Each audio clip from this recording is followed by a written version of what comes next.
The fork slipped from my hand, clattering against the plate. My sister's voice hung in the air, smug and certain. "Mom and Dad promised I could live with you." Everyone at the table turned. My parents smiled as if it were settled, as if my life were theirs to rearrange. I took a slow sip of water, my heartbeat steady, my tone calm. "That's awkward," I said. "I sold the house last Friday. To a couple." The silence that followed was thick.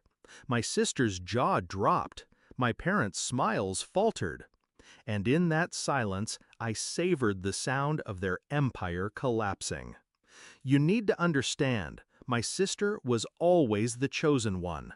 Spoiled, entitled. Every toy, every trip, every indulgence handed to her like tribute to a queen. And me? I was the afterthought. The reliable one, the one expected to sacrifice. When I bought my house, it was the first thing I truly owned. A fortress of independence. Mine. But to them, it was never mine. In their eyes, it was an extension of the family, meaning hers. It began with whispers.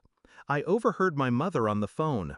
"She'll move in once he's settled. He won't mind." I caught my father measuring the spare room with his eyes, muttering about her furniture. Then, the final blow. I found a text on my sister's phone when she carelessly left it face up. A message to a friend. "Moving into my brother's place soon. Rent-free. They promised." That was the moment the mask cracked. The betrayal wasn't an accident. It was a conspiracy. A decision made without me, as if I were a piece on their chessboard. And that night, lying in my bed, I realized something. They weren't just trying to control me. They were erasing me. I didn't rage. I didn't confront. I planned. Anger burns fast. Revenge is slow, deliberate, surgical.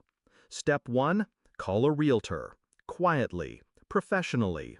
Arrange the listing, the viewings, the signatures. Step 2, strip the house of everything personal. Pack, move, vanish beneath their noses. Step 3, keep silent. Let them believe their plan was working.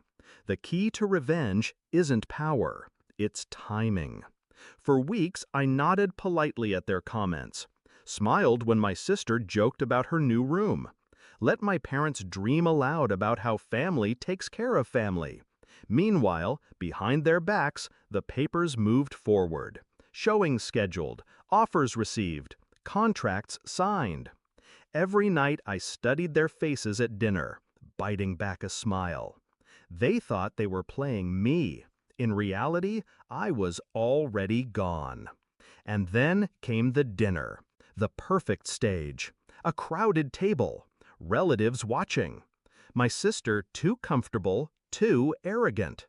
She raised her glass, smirking. "Mom and Dad promised I could live with you." I let the silence stretch, then lifted my water, cool against my fingers. "That's awkward," I said evenly. "I sold the house last Friday, to a couple." Her smirk shattered. My parents' faces drained of color. Around us, relatives gasped, whispers sparking like fire through dry grass. My sister sputtered, You can't just—" "I can," I interrupted, calm as stone, "because it was mine, not yours, not theirs. Mine." Their empire of entitlement crumbled in that moment.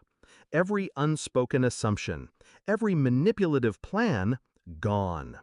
A week later, the house wasn't mine anymore, but neither was it theirs. My sister raged, begged, accused. My parents called me selfish, cruel, ungrateful. But their words didn't touch me, because I was free. They thought they'd cornered me, that family loyalty was a chain they could yank forever. But I cut it clean. I didn't just refuse to give her a room, I erased the room from existence. And as I locked the door for the final time, keys cold in my hand, I felt no sadness, only clarity. They wanted to use me. Instead, I used their greed to destroy their plans. They thought I'd be their safety net. Instead, I pulled the ground out from under them. And the sweetest part? I never raised my voice. I just raised a glass.